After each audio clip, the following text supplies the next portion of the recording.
I just finished season 4, episode 2 of Invincible, and there was so much lore, as well as adventures with Alan. And we all know how much we love Alan. So if you haven't seen the second episode of season 4 of Invincible, go ahead and skedoodle because there's going to be spoilers. So we open up to the episode with seeing the ship fly up towards a planet, and it splits up into a whole bunch of different parts, and it lands, leaking out this gas. We end up finding out that this green gas is actually the Scourge virus. We flash to another part of this planet, and we see that it's the Viltrumite planet. We see this young Viltrumite walking behind a line of children Viltrumites, and he asks them questions about Emperor Argol, who he is the emperor who started the original Viltrum purge and started to do the strongest shall live, before he was taken out by the betrayer. After this younger Viltrumite's done talking, he excuses them, but he gets attacked by two people who actually turn out to be his parents. And then we find out that this young Viltrumite is actually a young Nolan. Talk about a spitting image of Mark. But Nolan getting attacked by his parents is actually an initiation into going into adulthood. Survive against the attack, you prove your strength, and then you get to keep on living. We see a couple Viltrumites drop down to the ground and they're just bleeding from all their orifices, before we go into a whole montage of just seeing how the Scourge virus affects the entire planet of Viltrum. Nolan ends up actually contracting the Scourge virus, but he survives, which anyone who gets the Scourge virus and survives have less durability and can't regenerate as good or as fast. And let me tell you, not many people recovered from the Scourge virus. The Scourge virus killed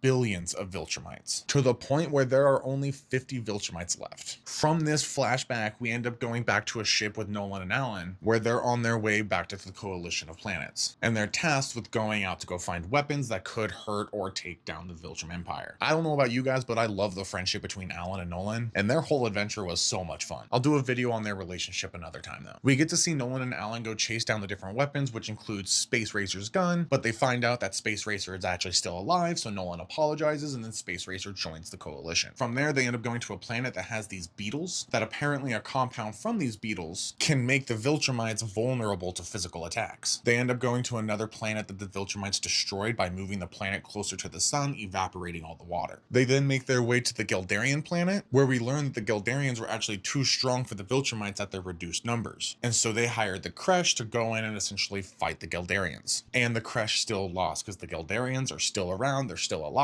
all due to a tremendous amount of loss and sacrifice. But we do get to find out that Tech Jacket, a hero on Earth, is actually someone that may be willing to help with the coalition of planets, because the Geldarians are just not able to, because they had their numbers reduced when they were attacked by the Kresh. So the entire time that Nolan is traveling around with Alan in the spaceship, he has to sleep on Alan's couch. And while he's trying to sleep on Alan's couch, Alan and his partner Talia have a very, very healthy love life, and are very vocal about it. Nolan was under the impression that there were no other available rooms, and discovered that there were indeed other available rooms. The captain just thought that he was in a triadic relationship with Alan and Talia, and I love that. But they make their way to go try to get a couple of Ragnars. We learn about the Ragnars in the past through Nolan's books. They're incredibly strong because their planet has really heavy gravity, so their evolution made them incredibly strong to work against that gravity. And in order to combat the Ragnars, the Viltrumites put a giant solar disk in front of the sun, which ended up freezing their planet. It also ended up destroying other small but growing civilizations. It really just shows you the viciousness of the Viltrumite Empire. While Nolan and Alan are trying to get the Ragnars off of the planet, they can only find one, so Nolan suggests moving the solar disk a little bit to unthaw some of the planet. And in response, the captain instead shot a couple of missiles and blew up the entire solar disk, which caused the Ragnars to unthaw and absolutely wreck Alan and Nolan. And they're saved just in time by Talia when she takes command of the ship and ends up blocking the sun with their ship, causing the Ragnars to start freezing again and giving Alan and Nolan a chance to escape the planet, unsuccessful in gathering any Ragnars. They make their way back to the coalition, where they end up debriefing everything to Thetis. Thetis ends up taking Nolan into a lab and confesses that he's the one that created the Scourge virus. He also confesses that he was the one that killed Emperor Argol, all in hopes of trying to prevent the purge, but they still went with the purge, and that's why he ended up going with the Scourge virus instead. Nolan and Thetis agree to use the Scourge virus